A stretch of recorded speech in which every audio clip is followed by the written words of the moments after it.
Mark academy पे आप सभी का बहुत बहुत स्वागत है। आज हम अपनी इस क्लास में साइंस क्लास 10 चैप्टर 12 इलेक्ट्रिसिटी के कॉन्सेप्ट को वन शॉट में आपके साथ डिस्कस करेंगे। इस क्लास रिकॉर्डिंग में क्या क्या है ये आप डिस्क्रिप्शन में जाके देख सकते हो, वहाँ टाइमलाइन के अकॉर्डिंग यूज कर सकते हो। तो स्टार्ट करते हैं अपने कॉन्सेप्ट को।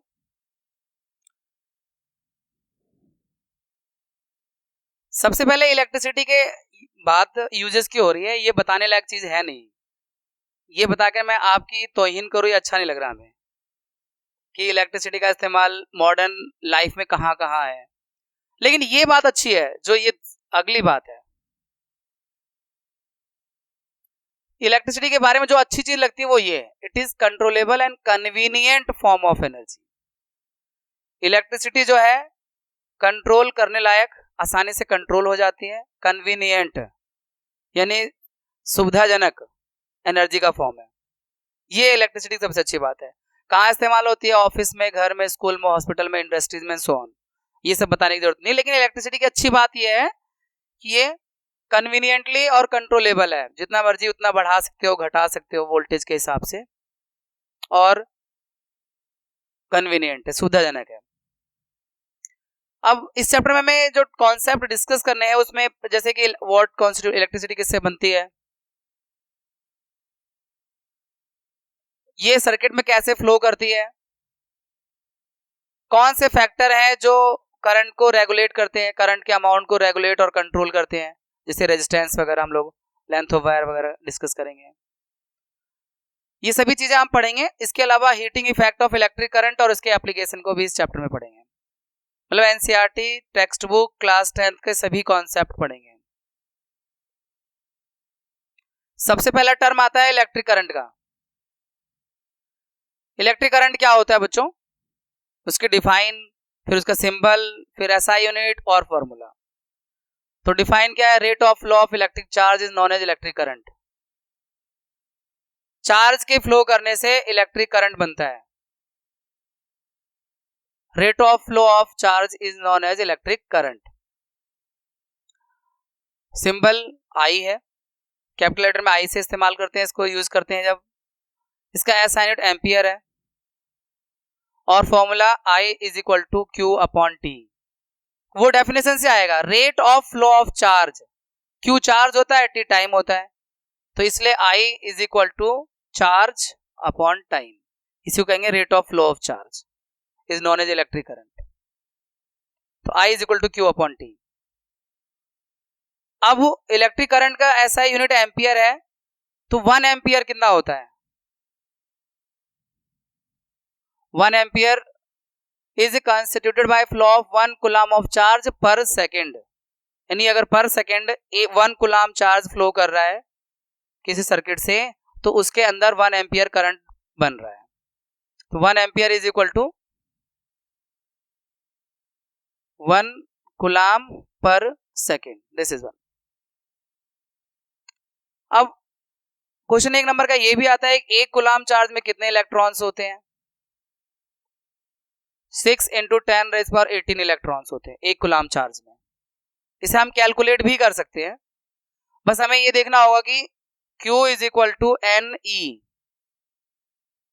Q मतलब चार्ज, यानी एक कूलम चार्ज अगर आप ले रहे हो तो N नंबर ऑफ इलेक्ट्रॉन, और E माइनस यानी चार्ज ऑन 1 इलेक्ट्रॉन। 1.6 × 10⁻⁻19 कूलम। और जब ये इधर डिवाइड में आएगा, N की वैल्यू जब निकालना होगा, तो 1/1.6 × 10⁻⁻19 लाइक दिस। तो डेसिमल यहां से हटाएंगे, ये 0 हो जाएगा। एक पावर यूज कर लेंगे, 18 हो जाएगा, तो यहाँ पे 100 आ जाएगा। तो ऑलमोस्ट ये आ जाएगा आपका। ये अप्रोक्स वैल्यू होती है एक कूलम चार्ज में कितने इलेक्ट्रॉन्स होते हैं। Q is equal to NE।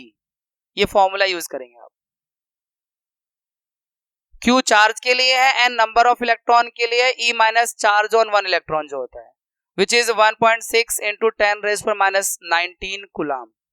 ये एक इलेक्ट्रॉन पे चार्ज होता है। और करंट की छोटी यूनिट्स भी हैं, जैसे कि मिली एम्पियर और micro ampere. 1 milli ampere 1 ampere का 1000th पार्ट होता है, और माइक्रो एम्पियर 1 एम्पियर का 10 लाखवां भाग, मतलब 1 micro ampere is equal 10⁻⁻6 ampere, 1 milli ampere is equal 10⁻³ ampere. तो ये स्मॉलर यूनिट होगा। ये थोड़ा सा इंट्रो हुआ आपके इलेक्ट्रिक करंट के बारे में, और उसके बाद इलेक्ट्रिक सर्किट। इसकी define, closed and continuous path of electric current is known as electric circuit. Closed and continuous path of electric current is known as electric circuit. ये उसकी डिफाइन हो गई। यानी क्लोज्ड भी होना चाहिए, यानी स्विच ऑन, और कंटिन्यूअस कहीं से ब्रेकअप ना हो, जैसे बल्ब फ्यूज ना हो, तार कहीं से टूटा ना हो, स्विच ऑन हो, तो अगर वो करंट फ्लो कर रहा है that means electric circuit complete है, और उसी को इलेक्ट्रिक सर्किट बोलेंगे जब वो क्लोज्ड और कंटिन्यूअस है। बैटरी है, स्विच है, बल्ब है, बाकी आप एमीटर वोल्टमीटर वो अपनी जरूरत के अकॉर्डिंग उसमें लगा सकते हैं। एमीटर के बारे में आपको बता ही दिया, एक डिवाइस होता है, अभी आ रहा है आगे। तो किसी इलेक्ट्रिक सर्किट की define, closed and continuous path of electric current is known as electric circuit, और करंट की डायरेक्शन कन्वेंशनली जो है वो पॉजिटिव टू नेगेटिव ली जाती है। किसी इलेक्ट्रिक सर्किट में करंट के फ्लो की डायरेक्शन पॉजिटिव से नेगेटिव टर्मिनल की तरफ ली जाती है। कन्वेंशनली इस्तेमाल करते हैं वर्ड इसके लिए, मतलब शुरू से इस्तेमाल होते आ रही है। लेकिन इलेक्ट्रॉन फ्लो उल्टा है, इलेक्ट्रॉन नेगेटिव से पॉजिटिव, इलेक्ट्रॉन के फ्लो करने से ही करंट बनता है। तो इलेक्ट्रॉन नेगेटिव से पॉजिटिव की तरफ जाता है, और करंट की डायरेक्शन हम पॉजिटिव से नेगेटिव लेते हैं, यानी opposite to the direction of flow of electrons. आगे, which instrument is used to measure current, current कौन मेजर करता है, एमीटर करता है। इसे कैसे लगाते हैं, इसे सीरीज में लगाते हैं सर्किट में। अब सीरीज कैसा होता है, पैरेलल कैसा होता है, आगे हम आपको एक सर्किट डायग्राम बना के दिखाते हैं, उसमें समझ में आ जाएगा सीरीज कॉम्बिनेशन क्या है। मान लीजिए ये बल्ब लिया हमने, यहां एक ये बैटरी बना रहे हैं हम, 3 सेलों की बैटरी, फिर ये स्विच, यहां लगा देते हैं एमीटर, सीरीज में लगाते हैं एमीटर को। करंट की डायरेक्शन इस तरह से दिखाते हैं भाई, पॉजिटिव से नेगेटिव। बड़ा वाला सिंबल प्लस का होता है, पॉजिटिव टर्मिनल दिखाता है, और छोटा वाला सिंबल नेगेटिव टर्मिनल को रिप्रेजेंट करता है।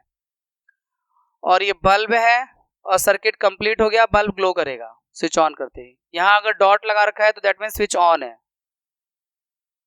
ये है आपका इलेक्ट्रिक सर्किट, और ये सीरीज में लगा हुआ है एमीटर आपको। वोल्टमीटर आगे हम पढ़ेंगे, जो पोटेंशियल डिफरेंस को मेजर करता है, उसको जैसे मान लो इस बल्ब के दोनों एंड पे पता करना है, तो ऐसे कनेक्ट होगा वोल्टमीटर। इसे पैरेलल कॉम्बिनेशन कहते हैं, प्लस और माइनस टर्मिनल इस तरह से। मालूम करना हो कि सर्किट में कितने वोल्ट की बैटरी लगी हुई है, तो ऐसे कनेक्ट करके चेक कर सकते हो यहाँ पर दोनों एंड पर वोल्टमीटर को। वोल्टमीटर पोटेंशियल डिफरेंस को मेजर करता है, वो जो आगे आने वाला है इसी के पॉइंट के बाद। तो ये इलेक्ट्रिक सर्किट हो गया बच्चों, closed and continuous path of electric current is known as electric circuit. इसका कंपोनेंट बैटरी, देखो ये एक बड़ा सिंबल और एक छोटा सिंबल लेते हैं, ये सेल है, ये सिंगल सेल। लेकिन अगर आपको बैटरी बनानी हो तो कॉम्बिनेशन ऑफ सेल होंगे, तो फिर आपको बनाने का एक तरीका ऐसे है कि इसे एक आपने बड़ा सिंबल लगाया और एक स्पेस करके यहाँ एक छोटा लगा दो। अब इसके अंदर आपको जैसे 2 सेल की या 3 सेल की battery as per your need, ऐसे। अब ये 2 सेल की बैटरी हो गई, एक छोटे के साथ एक बड़ा लगा दिया, अब ये 3 सेल की बैटरी हो गई। अब ये 4 सेल की बैटरी हो गई, 3 तो ये अंदर वाले होगा और एक बाहर वाला से बन रहा है। तो बैटरी बनाना आना चाहिए आपको, सेल और बैटरी में फर्क पता होना चाहिए। सेल सिंगल है, बैटरी कॉम्बिनेशन ऑफ सेल है।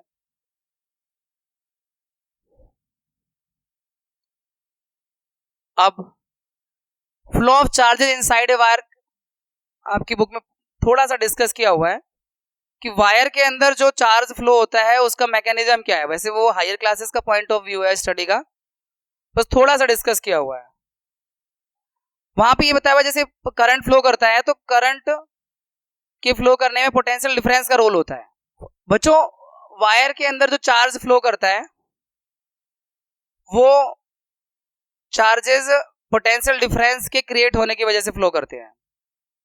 वायर कोई सर्किट है, जैसे हमने पीछे एक सर्किट बनाया है, तो सर्किट के अंदर ये आपके बैटरी लगी हुई है, बैटरी दोनों एंड पर पोटेंशियल डिफरेंस क्रिएट करती है और उसकी वजह से जो इलेक्ट्रॉन्स है वो मूव करते हैं। लेकिन ये मतलब इसका ये नहीं है कि यहां से जो इलेक्ट्रॉन है इस एंड से यानी माइनस के इस एंड से मूव करके जब इस एंड तक आएंगे तब एक करंट बनेगा। इलेक्ट्रॉन की जो एवरेज ड्रिफ्ट वेलोसिटी है वो तो बहुत कम है, 3 मिलीमीटर पर सेकेंड के आसपास है, जो कि बहुत कम है, जो कि बहुत कम है।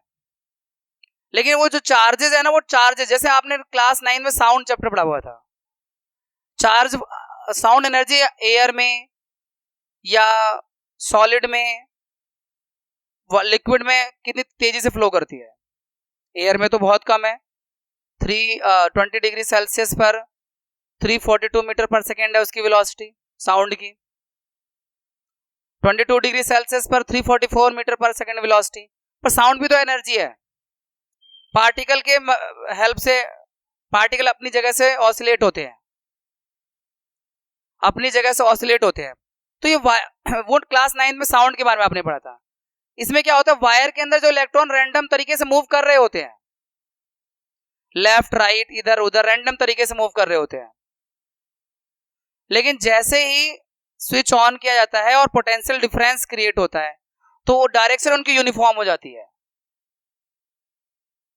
मतलब किसी कंडक्टर में इलेक्ट्रॉन्स मूव कर रहे हैं, रैंडम मोशन उनमें हमेशा हो रहा है जब हम उसमें करंट फ्लो करवा रहे हैं तब भी और नहीं करवा रहे हैं तब भी। लेकिन जैसे ही स्विच ऑन किया जाता है वो एक यूनिफॉर्म एक डायरेक्शन में, जैसे मान लो स्कूल के ग्राउंड में बच्चे इधर उधर मूव कर रहे हैं, लेकिन प्रिंसिपल के या टीचर के या पीटीआई सर के ऑर्डर से बच्चे एक लाइन में मूव करने लगे तो वो एक यूनिफॉर्म डायरेक्शन मूव करने लगते हैं इलेक्ट्रॉन्स और फिर चार्ज फ्लो होता है। तो मतलब कहने का मतलब ये थोड़ा ये हायर क्लासेस का पॉइंट ऑफ स्टडी है। बस यहाँ ये समझना है छोटी सी बात कि वायर के अंदर इलेक्ट्रॉन रैंडम मोशन होता है, बहुत छोटा होता है, 3 मिलीमीटर पर सेकेंड के लगभग उसकी वेलोसिटी है। लेकिन स्विच ऑन करते ही करंट तो बहुत तेजी से फ्लो करता है, लाइट की स्पीड से। या पावर हाउस में ऑन हुआ नहीं कि हमारे घर में लाइट पहुंची नहीं, चाहे 2 किलोमीटर दूर है आपका घर है 10 किलोमीटर दूर है, तो बिल्कुल लाइट की स्पीड है इलेक्ट्रिक करंट की। तो रीजन ये है, charges are always in motion whether power on है या नहीं है। बट जब हम पावर ऑन कर रहे हैं तो पोटेंशियल डिफरेंस की वजह से उनको एक डायरेक्शन मिल जाती है और तो वो तेजी फिर वो करंट की तरफ फ्लो करने पे करंट बन जाता है उनमें। तो ये था इस पॉइंट ऑफ स्लाइड में डिस्कस करने के लिए। अब पोटेंशियल डिफरेंस क्या होता है बच्चों, उसकी डिफाइन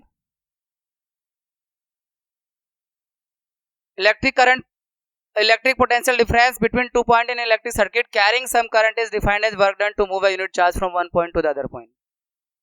नहीं, इलेक्ट्रिक पोटेंशियल डिफरेंस को हम उस वर्क से डिफाइन करते हैं जो यूनिट चार्ज को एक पॉइंट से दूसरे पॉइंट तक ले जाने में किया जाता है किसी इलेक्ट्रिक सर्किट में जिसमें करंट फ्लो कर रहा है। Electric potential difference in an electric circuit is defined as the work done to move a unit charge from one point to the other point। मतलब जैसे कोई इलेक्ट्रिक सर्किट है,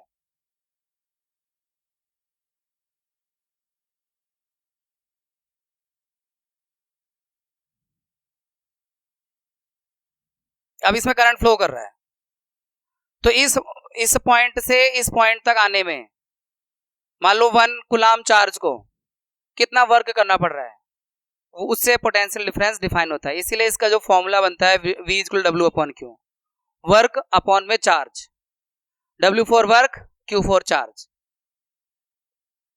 SI unit volt है, potential difference का SI unit volt है, इसे V से दिखाते हैं। इसे मेजर करते हैं वोल्ट मीटर से, सर्किट में इसे कनेक्ट करते हैं पैरेलल कॉम्बिनेशन में। पीछे मैंने आपको बताया था पैरेलल कॉम्बिनेशन क्या होता है, सीरीज कॉम्बिनेशन क्या होता है। तो वोल्ट मीटर को सर्किट के अंदर पैरेलल कनेक्ट किया जाता है जिस भी डिवाइस के एंड पर पोटेंशियल डिफरेंस चेक करना हो। पीछे एग्जांपल दिया था मैंने आपको, मान लीजिए यहीं पर ही देखते हैं। ये बल्ब कितना पोटेंशियल डिफरेंस ले रहा है, तो यहाँ पे जो लगाएंगे वो एमीटर है, एमीटर सीरीज में। लेकिन अगर बल्ब का पोटेंशियल चेक करना है कि कितना वी यूज कर रहा है तो आप वोल्टमीटर को इस तरह से लगाएंगे, प्लस वाला एंड, क्योंकि ये प्लस का है तो इधर वाला प्लस वाला एंड होगा वोल्टमीटर का, इधर माइनस वाला एंड होगा। हमें मालूम चल जाएगा जब ये बल्ब ग्लो कर रहा है तो कितना पोटेंशियल डिफरेंस ये ले रहा है सर्किट से। ठीक है, तो पोटेंशियल डिफरेंस को वोल्टमीटर से मेजर करते हैं, पैरेलल कनेक्ट करते हैं, ऐसा यूनिट वोल्ट है, फॉर्मूला V = W/Q है और डेफिनेशन आपके सामने है। Electric potential difference between 2 point, मान लो इन 2 पॉइंट के बीच में हो, तो electric potential difference between 2 point in an electric circuit, ये इलेक्ट्रिक सर्किट है जिसमें करंट फ्लो कर रहा है, is defined as work done to move a unit charge from one point to the other point. इस पॉइंट से इस point तक में जितना वर्क होगा उससे डिफाइन होता है पोटेंशियल डिफरेंस V = W/Q। अब 1 वोल्ट की डिफाइन भी कई बार एग्जाम में 1 मार्क्स के लिए आती है बच्चों, 1 वोल्ट = 1 जूल पर कूलम, क्योंकि जब आप V = W/Q कहते हैं तो V का 1 वोल्ट हो गया, वर्क का यूनिट जूल होता है 1 जूल, और चार्ज का यूनिट कूलम होता है 1 C, 1 कूलम। तो 1 वोल्ट = 1 जूल पर कूलम।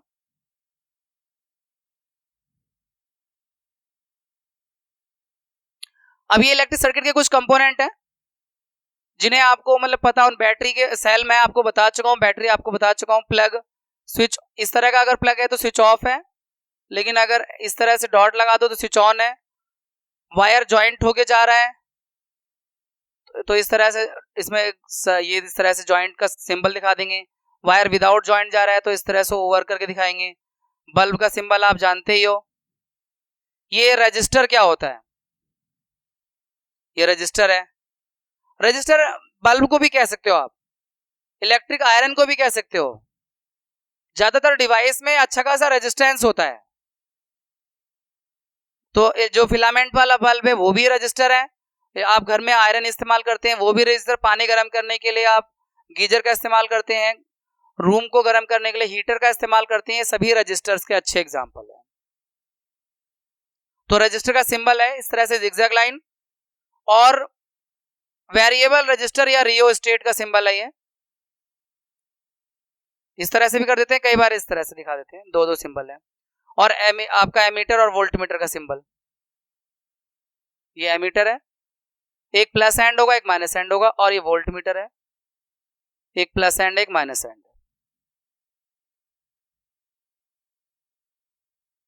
उसके बाद ओम्स लॉ, ओम्स लॉ क्या कहता है बच्चों वो देख लीजिए। Potential difference across the end of given metallic wire in an electric circuit is directly proportional to the current flowing through it provided the temperature remains constant. Ohm ये कहते हैं कि किसी सर्किट में जो पोटेंशियल डिफरेंस है वो current के डायरेक्टली प्रोपोर्शनल है, यानी अगर करंट ज्यादा फ्लो कर रहा है तो इसका मतलब पोटेंशियल डिफरेंस भी ज्यादा है उस सर्किट में। डायरेक्टली प्रोपोर्शनल का मतलब ये हुआ कि वोल्ट पोटेंशियल डिफरेंस बढ़ेगा तो करंट बढ़ेगा, या करंट ज्यादा है तो इसका मतलब पोटेंशियल डिफरेंस ज्यादा है। तो ओम्स लॉ कहता है कि potential difference in an electric circuit carrying some current is directly proportional to the electric current flowing through it provided the temperature remains constant. Potential difference directly proportional होता है किसके, electric current के, यही Ohm's law है। Provided the temperature remains constant, मतलब temperature constant रहेगा तब directly proportional value आएगी, क्योंकि टेम्परेचर बढ़ने से रेजिस्टेंस थोड़ा सा फर्क पड़ता है, रेजिस्टेंस बढ़ जाता है, और रेजिस्टेंस अभी हम पढ़ने वाले हैं आगे, अगर रेजिस्टेंस बढ़ जाएगा तो उससे करंट की वैल्यू थोड़ी सी डिक्रीज हो जाएगी, जो हम पढ़ने वाले हैं। तो इसका फॉर्मूला V, अगर हम इसी को आगे बताएं तो V directly proportional to I, और जब भी प्रोपोर्शनल का सिंबल हटता है तो कोई ना कोई कांस्टेंट आ ही जाता है। यहाँ पे कांस्टेंट जो है वो R आ गया, प्रोपोर्शनलिटी का सिंबल जब हटाएंगे तो ये R कांस्टेंट हो जाएगा, जिसे हम रेजिस्टेंस कहते हैं, उस वायर का रेजिस्टेंस होगा कुछ ना कुछ। तो V = IR इसका फॉर्मूला हो गया।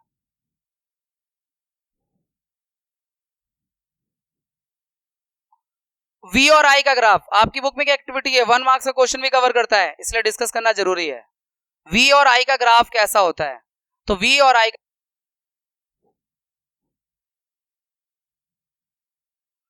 का ग्राफ एक स्ट्रेट लाइन होता है, ये ओम्स लॉ से पता चलता है।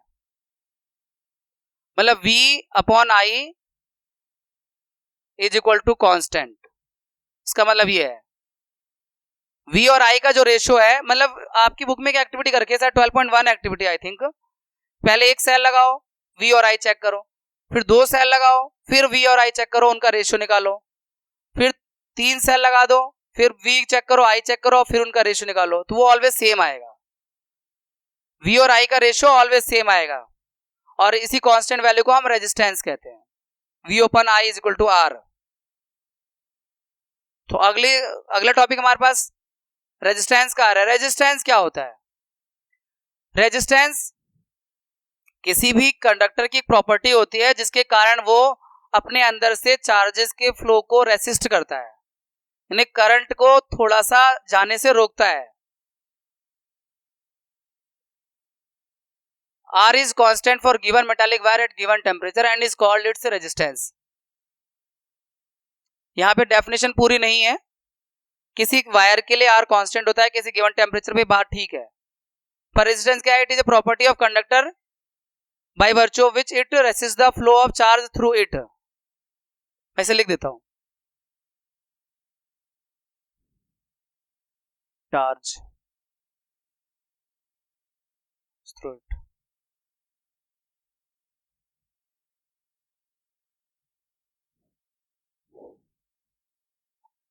रेजिस्टेंस का एसआई यूनिट ओम होता है बच्चों, सिंबल इसका ओम का सिंबल जो है कुछ इस तरह से है। फॉर्मूला आपके ओम्स लॉ से ही मिल जाएगा, V is equal to I R था, तो R is equal to V upon I, ये रेजिस्टेंस का फॉर्मूला हो गया। और 1 ओम, जैसे 1 एम्पियर 1 कूलाम पर सेकंड था, 1 वोल्ट 1 जूल पर कूलाम था, वैसे ही 1 ओम का भी पता होना चाहिए। तो 1 ओम हो जाएगा 1 volt upon 1 ampere, 1 ohm is equal to 1 volt upon 1 ampere. ये इसको वर्ड्स में लिख रखा है यहां पर। If the potential difference across the two ends of conductor is 1 volt and the current through it is 1 ampere, then the resistance R of the conductor is 1 ohm। बात वही है, अगर किसी कंडक्टर का दोनों एंड पे जो पोटेंशियल डिफरेंस है 1 वोल्ट का है, करंट उससे 1 एम्पियर का फ्लो हो रहा है, तो उस कंडक्टर का रेजिस्टेंस 1 ओम है। 1 ohm is equal to 1 volt into 1 ampere upon 1 ampere.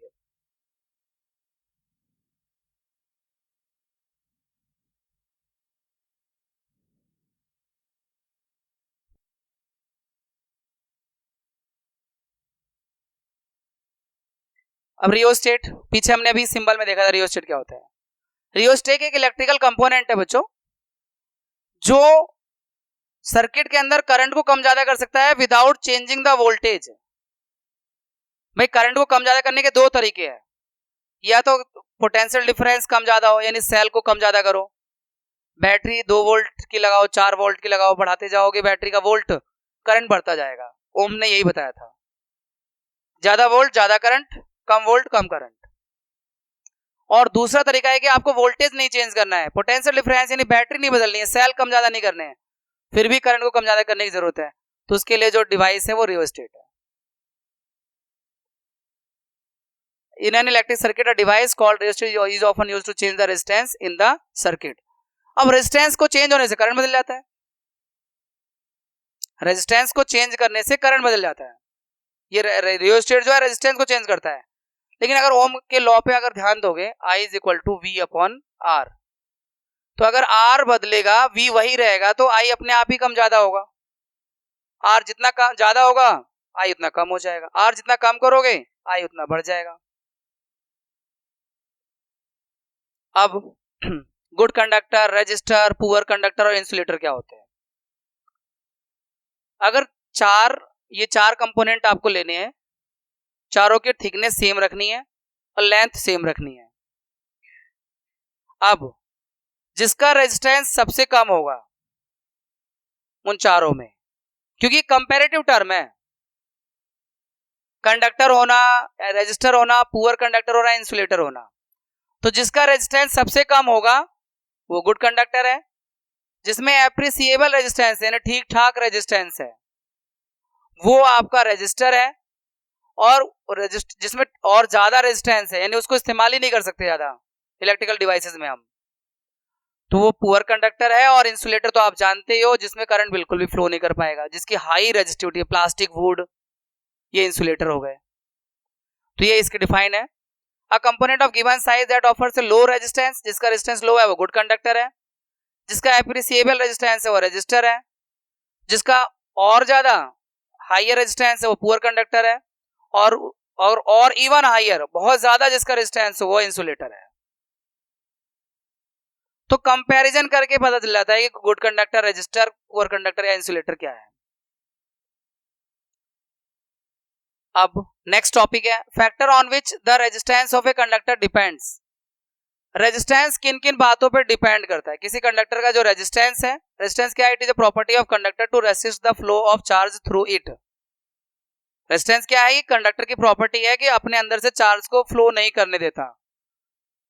तो चार्ज नहीं फ्लो होता तो इसलिए करंट कम जाता है, कम फ्लो करने देता है, यानी रोक तो पूरी तरह से नहीं पाता। वो तो इंसुलेटर है कि जो रोक सकता है, प्लास्टिक और लकड़ी।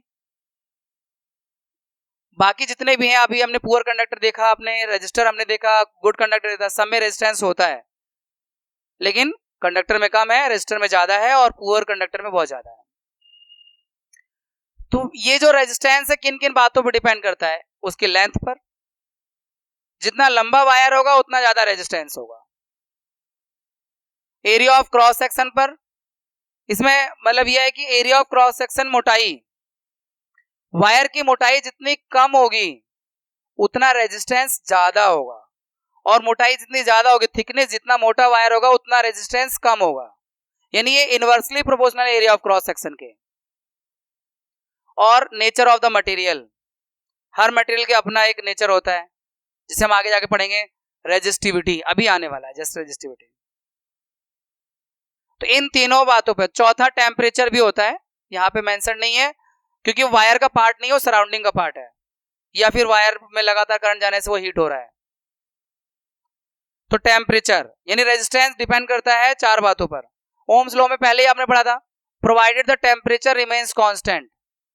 पोटेंशियल डिफरेंस डिपेंड करता है करंट पर, लेकिन टेम्परेचर कांस्टेंट रहे तब वो डायरेक्टली प्रोपोर्शनल होता है।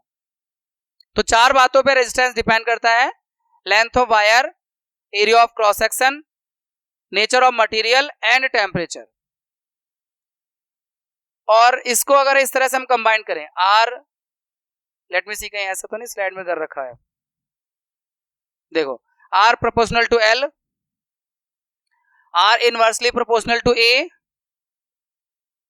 तो R is proportional to L upon A, और जब भी प्रोपोर्शनलिटी का साइन हटेगा तो फिर से कांस्टेंट आ जाएगा। ओम्स लॉ में हटा था तो आर आया था, और अब यहां से प्रोपोर्शनलिटी हटेगा तो रो आया। R is equal to rho L upon A, resistance is equal to rho L upon A. तो ये लेंथ है, ये एरिया ऑफ क्रॉस सेक्शन है, ये रेजिस्टिविटी है। तो रेजिस्टिविटी क्या है? It is characteristic property of material. Her material की अपनी रेजिस्टिविटी होती है जो फिक्स होती है। देखो, रेजिस्टेंस फिक्स नहीं होता, रेजिस्टेंस हर मटेरियल में होता है, जो हम देख रहे हैं कंडक्टर के रूप में, इंसुलेटर के रूप में, पुअर कंडक्टर, रेजिस्टेंस सब में है, लेकिन रेजिस्टेंस कम ज्यादा हो जाता है। आप वायर की लंबाई कर दोगे, बढ़ा दोगे, वो रेजिस्टेंस बढ़ जाएगा, वायर को मोटा कर दोगे, रेजिस्टेंस कम हो जाएगा। टेम्परेचर के चेंज होने से रेजिस्टेंस कम ज्यादा हो जाएगा, बट रेजिस्टिविटी ये फिक्स है। ये हर मटेरियल की अपनी होती है। आपकी एनसीईआरटी टेक्स्ट में टेबल दे रखी है रेजिस्टिविटी की। तो रेजिस्टिविटी के बारे में आप आगे पढ़ते हैं।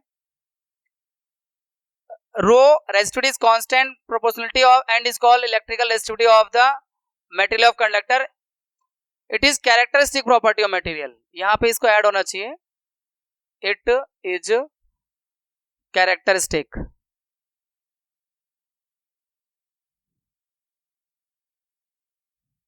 Property of material.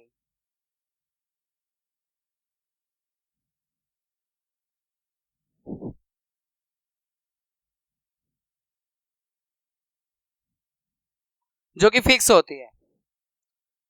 और ऐसा यूनिट की अगर हम बात करें तो क्योंकि R इज इक्वल टू आपने भी देखा रो L अपॉन A, तो रो का यूनिट निकालना है तो फॉर्मूले को चेंज करो, R into A upon L is equal to A ohm, sorry resistivity. तो R का यूनिट ओम, A मतलब एरिया, मीटर स्क्वायर होता है एरिया का यूनिट, लेंथ का मीटर होता है, तो मीटर से स्क्वायर कट गया तो ओम मीटर, तो रेजिस्टिविटी के SI यूनिट ओम मीटर है।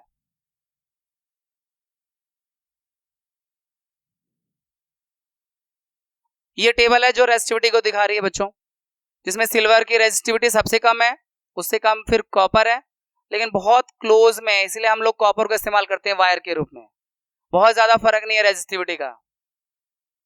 देन एल्यूमिनियम, टंगस्टन, फिर अलॉय में रेजिस्टिविटी और ज्यादा है, फिर इंसुलेटर की तो पूछिए मत, सब पॉजिटिव वैल्यू है और भी बहुत हाई वैल्यू है। Now resistance of a system of resistors, अब हम रेजिस्टेंस की बात करेंगे बच्चों। सीरीज में रेजिस्टेंस कैसे कनेक्ट मतलब चेक करते हैं, सीरीज में रेजिस्टेंस का मतलब क्या है वो सर्किट डायग्राम समझते हैं, इस पर बेस न्यूमेरिकल बहुत ज्यादा आते हैं आपके इस चैप्टर में। पहले एक सर्किट बनाते हैं, ये आपका सीरीज में रजिस्टर लगा रहे हैं, R1, R2 और R3, ये सीरीज में है।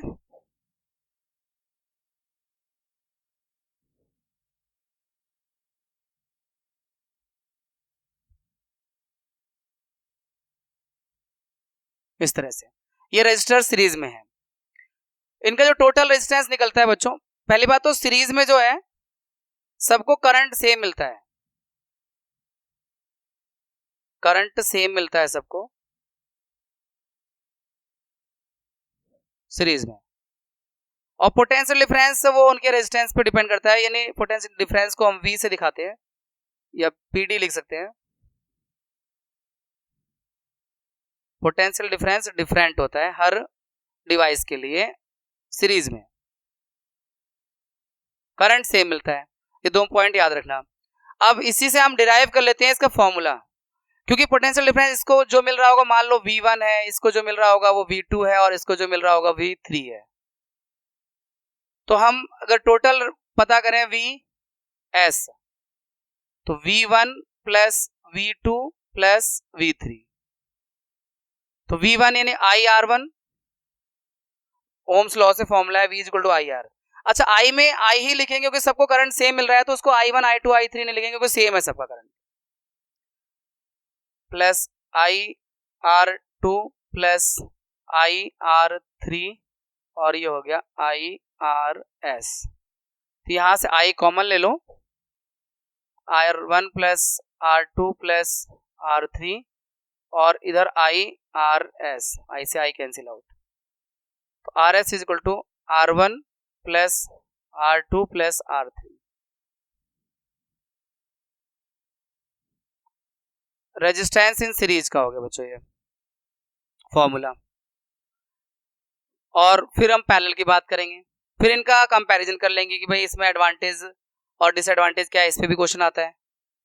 पैरेलल में कैसे लगाते हैं रेजिस्टेंस को ये देख लो, ये और फिर इस तरह से एक दूसरा, इस तरह के जो कनेक्शन होता है ये पैरेलल कनेक्शन है।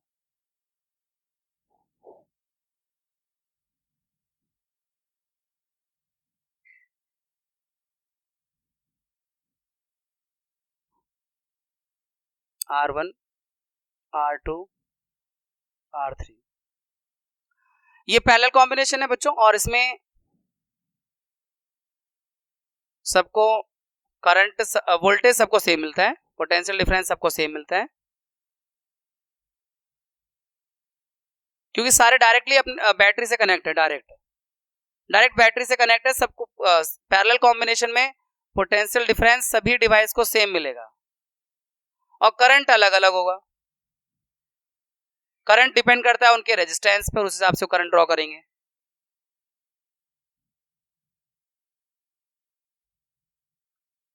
तो करंट किस, मान लीजिए इसको I1 है, इसको I2 है, इसको I3 है, तो अगर हम total current in parallel combination निकालना चाहें, I इन पैरेलल कॉम्बिनेशन, तो I1 plus I2 plus I3, तीनों अलग अलग करंट ड्रॉ कर रहे होंगे अपने रेजिस्टेंस के हिसाब से, क्योंकि पोटेंशियल डिफरेंस सबको सेम मिल रहा है। अब I का फॉर्मूला ओम्स लॉ से I equal to V upon R, तो V upon RP, parallel combination के लिए P इस्तेमाल कर रहे हैं यहाँ, V अपॉन, अच्छा वोल्टेज सबको सेम मिल रहा है इसलिए V सब में सेम रहेगा, इसके लिए V1 V2 V3 नहीं यूज करेंगे, I2 की जगह V अपॉन R2 और I3 की जगह V अपॉन R3, ऊपर से V कॉमन ले लो इन तीनों से,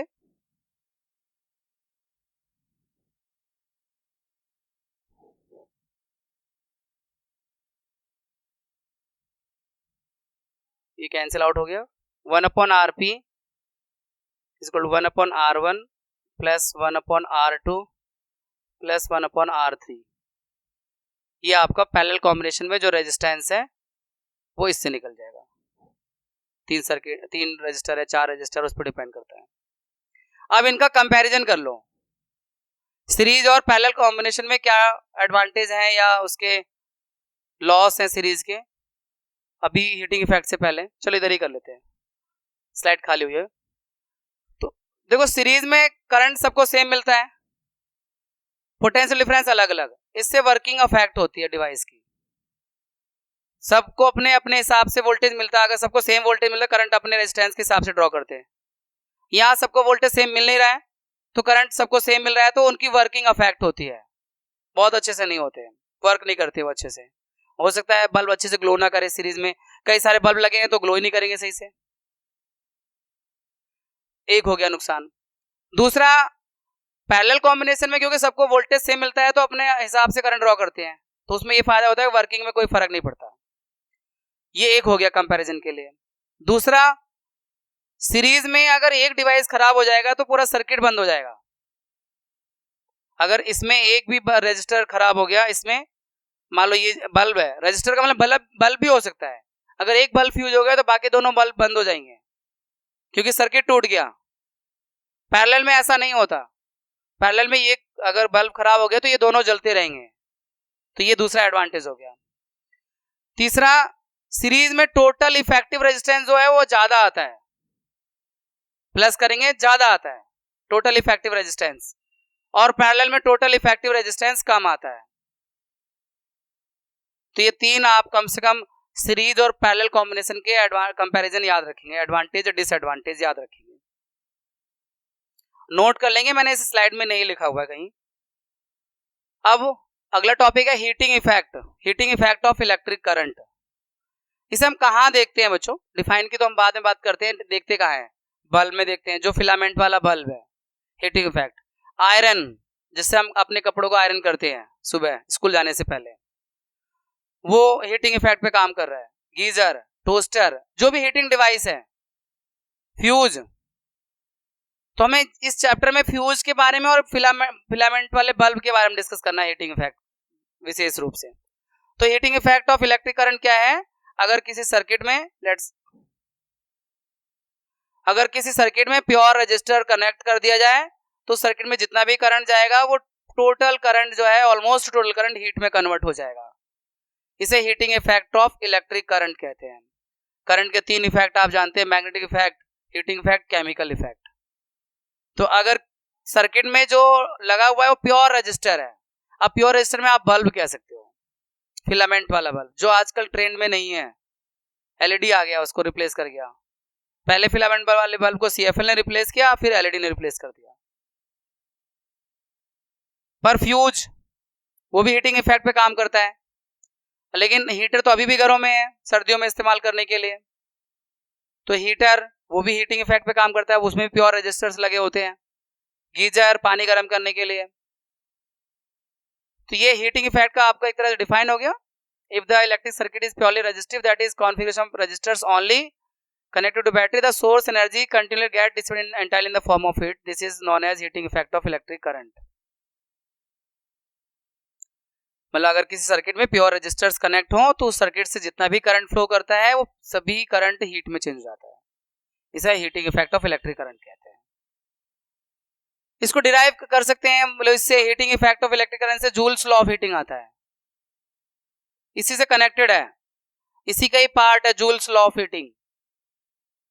तो आप मान लीजिए कोई सर्किट है, उसमें करंट फ्लो कर रहा है, आई करंट जो फ्लो कर रहा है सर्किट के अंदर, वो आई करंट फ्लो कर रहा है। सर्किट में जो पोटेंशियल डिफरेंस है वो V है। कितने टाइम के लिए फ्लो कर रहा है, मान लीजिए T टाइम के लिए फ्लो कर रहा है। तो हम अगर उस सर्किट के अंदर मालूम करना चाहें पावर उसकी, तो पावर होता है W upon T, rate of doing work या rate of consumption of energy known as power. इसी चैप्टर के लास्ट में है, लेकिन 9th क्लास में पढ़ा हुआ है। और वर्क को W को कहां से लेंगे आप, ओम्स पोटेंशियल डिफरेंस से लेंगे। V is equal to W upon Q, तो W is equal to VQ, तो W इक्वल वैल्यू VQ और T, तो Q अपॉन T क्या होता है, I। ये आपने सबसे पहले आपने फॉर्मूला देखा था, ये वाला I is equal to Q upon T, rate of flow of charge in known electric current, this one. तो Q अपॉन T I हो गया, तो P is equal to VI। अब मतलब हमने सर्किट में देखा करंट, उसमें I फ्लो कर रहा है, उसका पोटेंशियल डिफरेंस V है, T टाइम के लिए फ्लो कर रहा है करंट, तो सर्किट का जो पावर है वो VI है। लेकिन हमें पता करना चाहते हैं कि इस सर्किट में T टाइम में कितना हीट प्रोड्यूस होगा। हीटिंग इफेक्ट को डिस्कस कर रहे हैं और जूल्स लॉ ऑफ हीटिंग पे जाना चाहते हैं हीटिंग इफेक्ट से, तो हम सर्किट में कितना हीट प्रोड्यूस होगा ये कैलकुलेट करना चाहते हैं। तो ये हीट के लिए VIT है, पर कैसे आया, लेट्स सी इट हियर। मान लो पावर सर्किट का हमें एनर्जी निकाल, हीट यानी एनर्जी हो गया, तो energy is equal to power into time. Energy का फॉर्मूला होता है पावर इनटू टाइम। अब पावर के लिए हमने पीछे डिराइव किया VI और इनटू T, और ये जो एनर्जी है पूरी जो करंट इलेक्ट्रिसिटी जा रही है वो हीट में कन्वर्ट हो रही है, तो H is equal to VIT। तो एक तो ये हो गया हीट निकालने के लिए।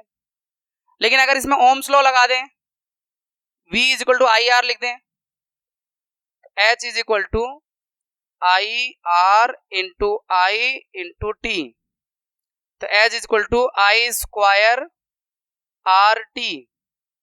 ये है आपका Joule's law of heating, H is equal to I square RT। यानी किसी सर्किट में जो जब करंट फ्लो कर रहा है तो जो हीट प्रोड्यूस होगा वो करंट के स्क्वायर के डायरेक्टली प्रोपोर्शनल होगा, उस सर्किट के रेजिस्टेंस के डायरेक्टली प्रोपोर्शनल होगा, और जितने टाइम के लिए उसमें करंट फ्लो करता है उसके भी डायरेक्टली प्रोपोर्शनल होगा, टाइम के भी डायरेक्टली प्रोपोर्शनल होगा। तो H is equal to I square RT, this is Joule's law of heating. Let's clear it. इसी को यहां आप वर्ड्स में देखेंगे H is equal to I square RT को। Joule's law of heating implies that heat produced in a resistor is directly proportional to the square of current for a given resistance, directly proportional to the current I, and directly proportional to resistance R and directly proportional to the time। तो इसलिए H is equal to I square RT। जो heat produce होगा ये joules law of heating है, वो current के square के directly proportional है, रेजिस्टेंस के डायरेक्टली प्रोपोर्शनल है और टाइम के डायरेक्टली प्रोपोर्शनल है। This is known as Joule's law of heating. इसका भी इस्तेमाल न्यूमेरिकल सॉल्व करने में आ सकता है, बाकी आपको कॉन्सेप्ट तो कहीं भी यूज कर सकते हैं। Practical application of heating effect of electric current, practically कहाँ का इस्तेमाल होता है, बात कर चुके हैं आयरन में, कपड़ों को आयरन करने के लिए, हीटर या गीजर में, बल्ब, ठीक है।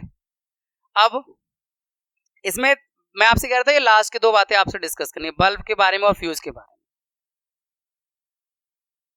बल्ब का जो फिलामेंट है वो प्योर रजिस्टर होता है, उसमें जब इलेक्ट्रिक करंट जाता है तो टोटल इलेक्ट्रिक करंट हीट में कन्वर्ट हो जाता है, और उस हीट की वजह से वो ग्लो करने लगता है और हमें उससे लाइट मिलती है।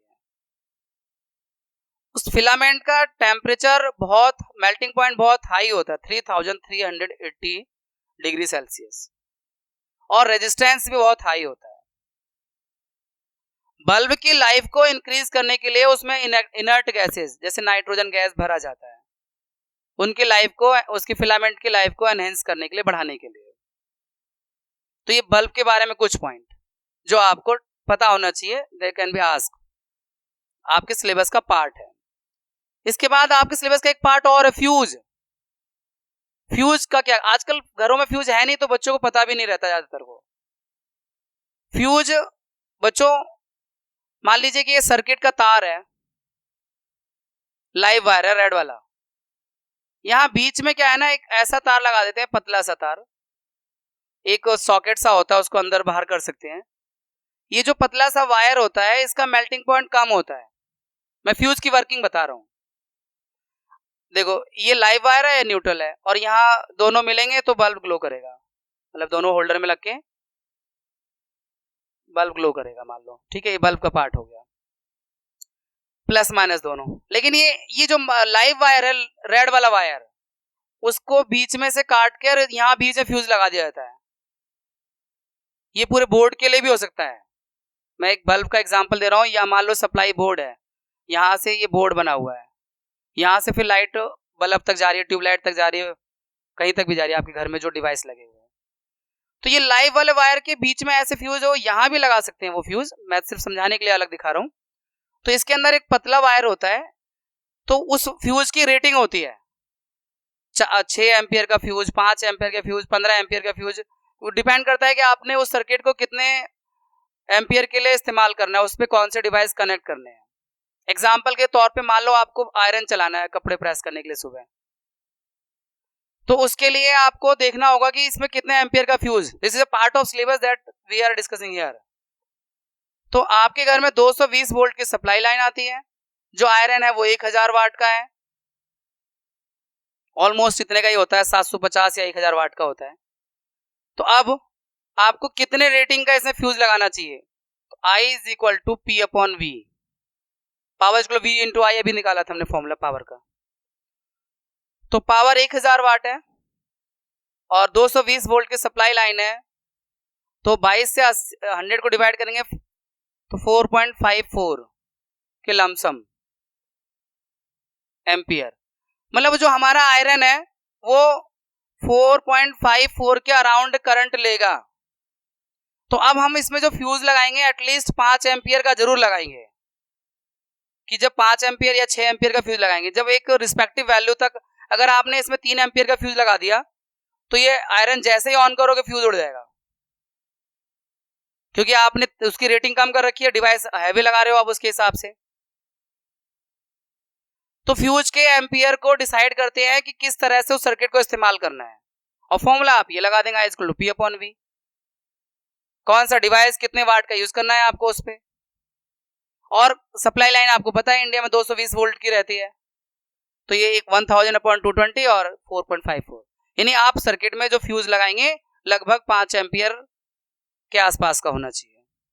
और इसी को आजकल एमसीबी के रूप में इस्तेमाल करते हैं, फ्यूज नहीं लगाते हैं, एमसीबी लगा देते हैं, 6 एम्पियर, 10 एम्पियर, 15 एम्पियर की, वो भी वही काम करता है, वो ट्रिप कर देता है और फ्यूज में वायर मेल्ट होकर टूट जाता था, हीटिंग इफेक्ट पे काम करता है।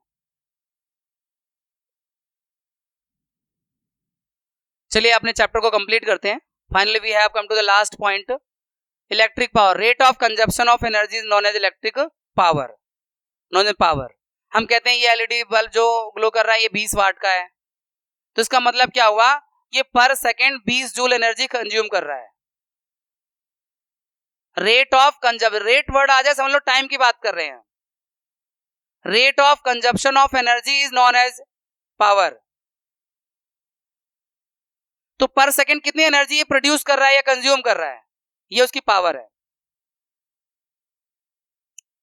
ऐसा यूनिट वाट है, फॉर्मूला कई सारे हैं, P equal to I square R, P equal to V square upon R। ये बहुत यूजफुल रहता है न्यूमेरिकल सॉल्व करने में ये वाला फॉर्मूला, क्योंकि इसमें देखो जब सर्किट में रेजिस्टेंस और वोल्टेज जनरली चेंज नहीं होते हैं, ये फॉर्मूला इसलिए यूज होता है कि रेजिस्टेंस सर्किट का फिक्स रहेगा, वोल्टेज सप्लाई लाइन में फिक्स रहेगी, I बदल सकता है, वो R पे डिपेंड करता है, डिवाइस का जैसा R होगा वैसे उसका करंट कम ज्यादा हो सकता है। तो बहुत ज्यादा यूजफुल रहता है न्यूमेरिकल सॉल्व करने में सेकंड वाला फॉर्मूला। और P इक्वल टू VI, ये हमने अभी हीटिंग इफेक्ट में डिराइव किया था।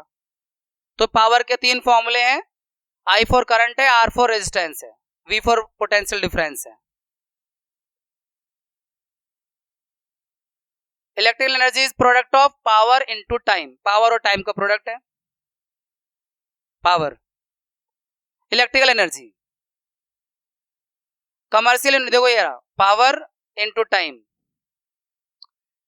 KWH, ये KWH बच्चों S commercial unit of energy है, जो हम एनर्जी परचेज करते हैं इलेक्ट्रिसिटी डिपार्टमेंट से, KWH में करते हैं, उसे हम यूनिट भी कहते हैं, 1 यूनिट, 1 KWH को 1 यूनिट कहते हैं। और 1 यूनिट इक्वल होता है 36 लाख जूल के बराबर। कैसे, लेट्स डिस्कस इट। 1 KWH, तो पावर किलोवाट को अगर वाट में बदलेंगे तो 1000 वाट हो जाएगा बच्चों, और आवर में अगर सेकंड में चेंज करेंगे तो 3600 सेकंड हो जाएगा सेकंड। तो मल्टीप्लाई करेंगे तो ये 36 और 5 जीरो, 3 जीरो ये, 2 जीरो ये, 36 लाख वाट इंटू सेकंड। तो वाट इंटू सेकंड जूल कैसे हो जाता है, यहां पे जूल लिखा हुआ है, तो आते हैं उस पे, P is equal to W upon T। इसका यूनिट वाट है, ऐसा यूनिट, वर्क का जूल है और टाइम का सेकंड है। तो ये देखो आप, W इंटू S जूल, तो ये वाट इंटू सेकंड से जूल इस तरह से बन गया, वो दोनों प्रोडक्ट में है ना, तो जूल हो गया वो। तो SI यूनिट कमर्शियल एनर्जी का जो कमर्शियल यूनिट है वो किलोवाट आवर है, SI यूनिट जूल है। उनके बीच में रिलेशन है कि 1 kilowatt hour is equal to होता है 3.6 into 10 raise to the power 6 joule. कैसे होता है यहाँ पे हमने डिस्कस कर लिया, ये हो जाएगा 36 lakh, 3.6 into 10 raise power 6 joule. इस तरह से आपका फिर से एक शानदार चैप्टर तैयार होता है। Have a happy learning, take care, मिलते हैं फिर आपसे एक नए चैप्टर में।